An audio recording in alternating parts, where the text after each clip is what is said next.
Pagi-pagi kita ngopi. Kisah ini terjadi di sebuah warung sembako di perbatasan ibu kota. Empunya warung kebetulan menyediakan TV yang khusus digunakan untuk mengikuti berita-berita terupdate, mulai dari harga minyak goreng, harga bawang putih, sampai tren lagu dangdut terkini. Ini harga minyak gak turun-turun nih, pantes nih warungnya jadi sepi nih, harganya minyak mahal. Orang-orang udah pada nggak beli, nyarinya juga susah, mau pulakan lagi juga mahal. Mana nih? Apa tak daftar PNS baik apa ya? Selamat pagi seluruh pemirsa. Berita kali ini akan dibacakan terkait pemerintah menetapkan kebijakan satu harga minyak goreng dengan setara 14.000 per liter yang diberlakukan untuk pasar modern dan pasar tradisional. Kebijakan satu harga minyak goreng ini merupakan upaya lanjutan pemerintah untuk menjamin ketersediaan minyak goreng dengan harga terjangkau untuk pemenuhan kebutuhan rumah tangga serta usaha mikro dan usaha kecil. Namun sayangnya, di hari kedua penerapannya seharga sejumlah minyak goreng di pasaran malah melonjak tinggi sehingga pedagang banyak yang menjual harga sekitar 28.000 per liter dengan alasan untuk menghindari atau menghabiskan stok yang telah dimiliki. Demikian berita pagi yang kami sampaikan. Selamat berjumpa lagi dan selamat berkegiatan. Walah. Ini beritanya kok nggak sesuai sih sama harga yang di pasar. Masih mahal, mana ada sekarang minyak kok reganya 14.000 seliter. Bu, Bu beli minyak, Bu. apa kabar, Bu? Tumben Sehat, ini Bu. pagi-pagi. Iya, mau beli minyak, Bu. Minyak di rumah habis. Oh iya Bu, ada nih Bu, saya ada stok banyak Bu. Cuma ya itu Berapa, Bu? Minyak sekarang harganya, Bu, di warung, Bu? Di tempat saya masih 21.000 Bu seliter, yang 2 liter 41.500. Masih mahal ya. Itu pemerintah kan udah ini ya, udah kasih harga eceran tuh, Bu. Masih mahal ya di warung, Bu? Ya gimana ya Bu, ini saya soalnya belinya modalnya masih 19.500, belum boleh 14.000 malah. Nah, saya kalau dijual 14.000 bisa bangkrut ini warung saya, bisa tutup warung cepet-cepet gitu. Nggak bisa balik modal lagi, nggak bisa dagang Bu besoknya. Selamat pagi Bu Sumini.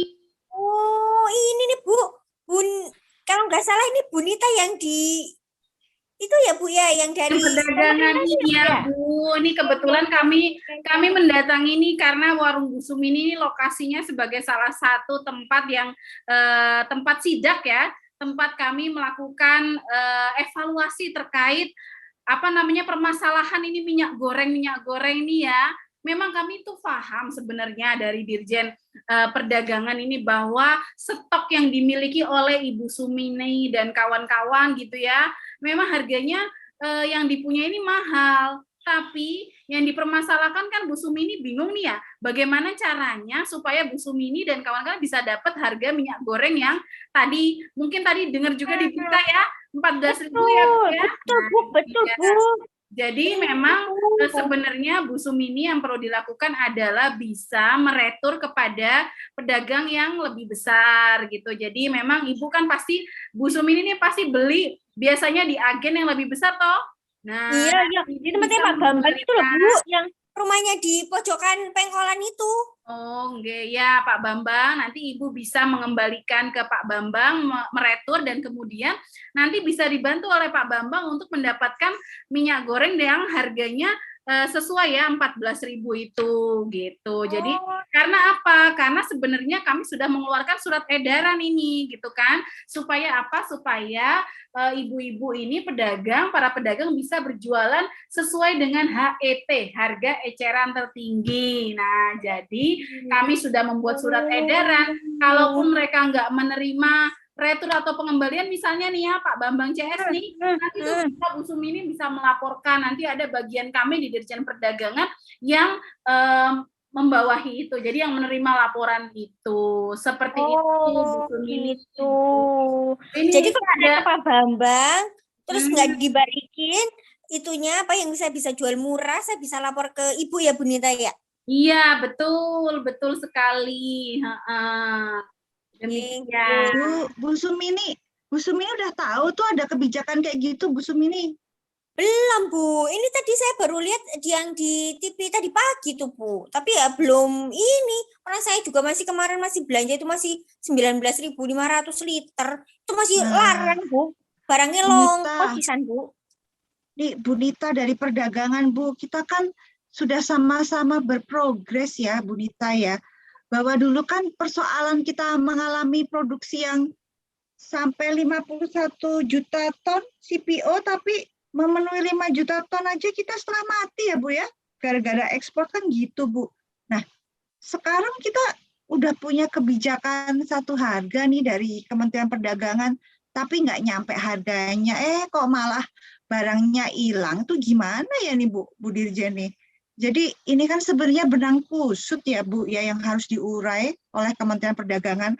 Tetapi ini kan nggak bisa dilakukan jika kita itu nggak merekonstruksi gitu secara mendasar industri ini tuh seperti apa. Karena ini kan nggak hanya sekedar masalah minyak goreng ya, tapi ini kan semua komoditi itu penting bagi rakyat, Bu. Betul. Jadi harus ada adjustment mechanism gitu, Bu, yang bisa cepat kita bisa bereaksi, kemudian iya, kasus minyak goreng ini ya, ini kan udah dari bulan November nih, Bu Nita nih. Seharusnya kan trennya udah kelihatan, tapi kan baru diintervensi Januari 2022 setelah harganya 24.000. Tuh gimana? Nah, ini kan sebenarnya ini problem mendasar ya. Kalau soal barangnya belum ada, apakah agen distributor itu memberikan minyak murni atau segala macam? Nah, ini kan masalahnya ini udah rumit, ini udah teknikal sekali nih. Kementerian Perdagangan ini nggak bisa kerja sendiri, ini harus kerjasama, Bu, dengan pihak-pihak terkait, dengan Pemda, dengan aparat keamanan, asosiasi, dan sebagainya. Kita harus punya visi nih, Bu.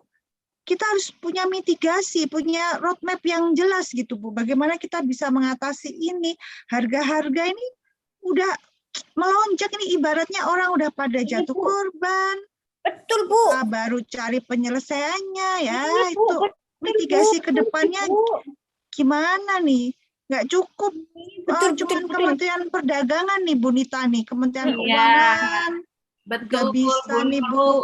Bu Sumini. Jadi memang ya, dari kami Kementerian Perdagangan, khususnya saya mewakili Dirjen Perdagangan ini, kami itu memang sudah melakukan koordinasi dengan yang namanya Asosiasi Pengusaha Retail Indonesia atau APRindo. Nah, ini untuk apa? Untuk melakukan pelaksanaan penyediaan minyak goreng satu harga di retail modern, dan untuk pasar tradisional diberikan waktu kemudian selanjutnya gitu ya. Jadi retail modern ini akan menyediakan minyak goreng dengan harga 14.000 per liter yang dimulai itu waktu itu pada saat hari Rabu 19 Januari 2022. Dan kepada masyarakat ini diharapkan tidak memborong atau panic buying ya. Mungkin karena stok minyak goreng dalam jumlah yang sangat cukup gitu ya. Dan kemudian pemerintah juga sudah menyiapkan dana sebesar melalui Badan Pengelola Dana Perkebunan Kelapa Sawit telah menyiapkan dana sebesar 7,6 triliun yang digunakan untuk membiayai penyediaan minyak goreng kemasan bagi masyarakat sebesar 250 juta liter per bulan atau 1,5 miliar liter selama 6 bulan. Nah, sebenarnya jadi kebijakan ini sudah disosialisasikan kepada semua produsen minyak goreng dan retail modern. Dan pada prinsipnya baik produsen maupun retail modern yang mendukung kebijakan pemerintah untuk menstabilkan minyak goreng. Jadi sampai dengan saat ini sebanyak 34 produsen minyak goreng telah menyampaikan komitmennya. Tapi terkait kebijakan ini memang agar kebutuhan bahan baku minyak goreng dalam negeri tetap tersedia sehingga harga minyak goreng tetap dalam kondisi stabil gitu ya. Jadi bisa jadi hal-hal yang terjadi kelangkaan minyak goreng ini ada panic buying atau stok-stok gitu ya yang dilakukan oleh para oknum. Nah, itu juga yang kami inginkan, ada kolaborasi dari masyarakat bisa melaporkan seperti yang tadi mungkin tadi diberitakan juga di diinfokan ya bahwa kita bisa melaporkan kalau tidak sesuai dengan surat edaran yang berlaku. Iya, Kementerian Perdagangan harus punya dashboard yang jelas, Bu. Harus tetap punya dashboard yang jelas. Kebutuhannya berapa? Jadi kita tuh tahu gitu, Bu.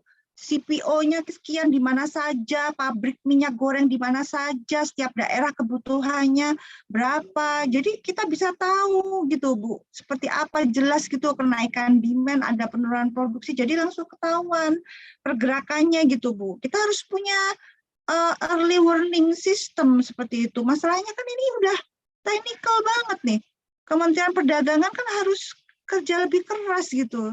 Jadi kenapa itu surat edaran sudah dikaji, ada kebijakan surat edaran retur, tapi kok Bu Sumini nggak tahu itu ada kebijakan kayak gitu tuh, malah stoknya juga nggak ada tuh seperti apa, seperti gitu tuh gimana itu. Kementerian Perdagangan harus ini, Bu, harus bareng-bareng, Bu, dengan pihak-pihak terkait. Nggak bisa kerja sendiri, mabok lah Kementerian Perdagangan tuh nggak bisa pakai cara-cara parsial kayak gini nih. Kita harus punya kebijakan yang membangun sebuah sistem di mana kita bisa cepat bereaksi ketika sudah ada kejadian. Seperti itu, Bu Nita. Iya, betul. Saya setuju sih, Bu, dengan apa yang tadi disampaikan Bu Nurul. Meskipun tadi nyampainya itu ilmiah banget, saya tuh kadang-kadang suka nggak paham, tapi intinya Inyongnya ngerti. Pokoknya yang penting di bawah itu kudu jualnya 14.000 per liter. Terus gampang didapat ya, Bu ya. Gitu kan ya, Bu Nurul ya? Iya, tuh bayangkan tuh, Bu. Malaysia aja produktivitasnya 2021 itu 12%, harga minyak bisa 8.500 ya, walaupun katanya subsidi ya. Subsidi, tapi why not nggak? Ya nggak sih, ini kan bisa jadi satu skenario gitu yang bisa kita pakai gitu, dari dana mana yang kita bisa ambil. Apa dari rekayasa pajak atau subsidi APBN gitu, Bu Nita. Jadi memang bukan cuma pemerintah pusat saja ya, kami sudah mendorong juga pemerintah-pemerintah daerah supaya bisa lebih berkoordinasi agar lancar pasokan minyak goreng ke daerah-daerah itu. Karena memang kami mendengar banyak sekali masyarakat yang sampai mengantri minyak goreng dan mungkin kurang manusiawi ya, sampai kayak pemilu ya, model-model pemilu ya. Mungkin Bu Sumi ini pernah merasakan gitu ya, melihat itu sebagai masyarakat yang ini ya. Jadi memang kami ingin memastikan kelancaran pasokan minyak goreng dapat kita wujudkan bersama, sehingga kita terus berusaha untuk berkoordinasi dengan Dinas Perdagangan di daerah, memastikan supaya upaya ini terlaksana dengan baik. Jadi jika menemui kendala, silakan dilaporkan kepada Dirjen atau Kementerian Perdagangan, seperti itu. Oh, gitu. Jadi saya misalnya ada kesulitan-kesulitan untuk tukar-menukar ini barang saya, stok saya yang di gudang itu, saya bisa lapor dong, Bu, ke Bu Nita ya, Bu ya? Iya, betul Bu Sumini, bisa langsung, nanti ada tim kami yang menangani seperti itu. Oh, gitu. Dan kami juga berterima kasih dari Bu Nurul ya, karena memang yang membantu kami ini di masyarakat, pemerintah nggak bakal bisa sendiri. Jadi pemerintah itu berkolaborasi juga dengan stakeholder lainnya, termasuk dari MPR gitu ya, untuk bersama-sama untuk melihat bagaimana keadaan di masyarakat nih, termasuk bagaimana Bu Sumi ini juga bisa melaporkan kepada kami seperti itu. Oh, gitu. Bu Nurul, jadi gimana nih, Bu? Jadi beli minyak saya nggak nih, Bu? Seliter, Bu. Ini masih, tapi harganya ya masih 21.000, Bu. Saya belum nukar ke tempatnya Pak Bambang, Bu. Ya, retur dulu aja, Bu. Retur nanti kan dapat yang murah tuh. Nanti saya beli kalau udah murah ya, Bu, harganya, Bu. Aduh, ya ada. Berarti hari ini saya tak tutup dulu. Saya tak ke tempatnya Pak Bambang. Nanti saya retur dulu besok pagi. Kalau saya sudah dapat yang lebih murah lagi, saya jual 14.000 per liter. Gitu ya Bu Nita ya. Nanti saya ke Pak Bambang dulu, tapi sekarang saya tak tutup dulu nih warungnya. Gitu nggih Bu? Siap, Bu Sumini. Nah, Bapak Ibu sekalian, sebenarnya kalau kita melihat kondisi masyarakat seperti itu miris ya Bapak Ibu, di tengah kebutuhan barang-barang saat ini naik semua, mulai dari gula, beras, kemudian kemarin daging, telur, kemudian saat ini adalah yang langka dan mahal ini adalah yang masih menjadi perbincangan hangat adalah minyak goreng. Karena memang beberapa masyarakat itu untuk mendapatkan minyak goreng mereka harus mengantri, datang subuh-subuh, bahkan habis subuh itu ada yang sudah mengantri dan mengambil nomor, kemudian mereka juga harus membawa KTP dan ada yang pakai mencelup tinta seperti kondisi pada saat pemilu hanya untuk mendapatkan minyak goreng sebesar 2 liter. Nah, ini ketika kita melihat kondisi seperti itu harusnya kita mulai bergerak ya, baik dari pemerintah, kemudian sektor dunia usaha, kemudian mungkin ke pemerintah daerah, kemudian pelaksana atau istilahnya pedagang eceran yang nanti lebih banyak berinteraksi dengan masyarakat, itu juga harus bahu-membahu untuk menyelesaikan persoalan ini. Bagaimana nanti mekanisme dari hulu sampai hilir bisa diatur oleh pemerintah, termasuk dari kebijakannya, kemudian distribusinya sampai ke masyarakat, kemudian bagaimana pengawasannya itu harus sudah dibuat oleh pemerintah, khususnya pemerintah pusat dalam menetapkan manajemen untuk penanganan kelangkaan harga minyak supaya kasus atau kelangkaan harga minyak ini tidak berimbas kepada kondisi perekonomian masyarakat, khususnya sektor usaha masyarakat kecil yang banyak memanfaatkan atau menggunakan minyak goreng sebagai bahan bakunya.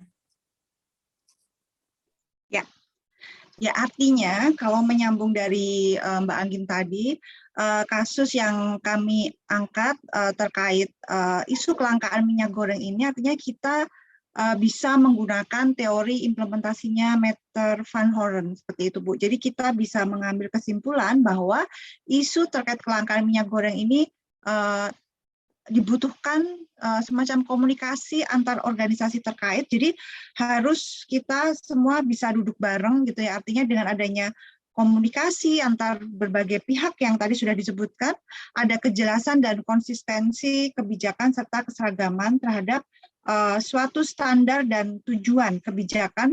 Jadi para pelaksana kebijakan ini dapat mengetahui apa yang diharapkan dan tahu apa yang dilakukan. Ya. Selanjutnya silakan Mbak Eva. Ya, Bapak Ibu sekalian dan juga Ibu Ayu yang terhormat, demikianlah tadi sebuah role play terkait permasalahan minyak goreng yang ada di Indonesia. Dan terima kasih atas kesediaannya untuk menyimak. Kelompok kami dari Mbak Retno Damayanti, Mbak Anggi Nuzula Rahma, dan juga saya sendiri Eva Fitri Yuanita mengucapkan terima kasih, tapi sebelumnya kami menyampaikan sebuah pantun. Benua Afrika banyak gurun, di atas puncak banyak stroberi. Harga minyak boleh turun, tapi percuma jika susah dicari. Demikianlah dari kelompok kami. Wassalamualaikum warahmatullahi wabarakatuh. Selamat bertemu kembali. Terima kasih.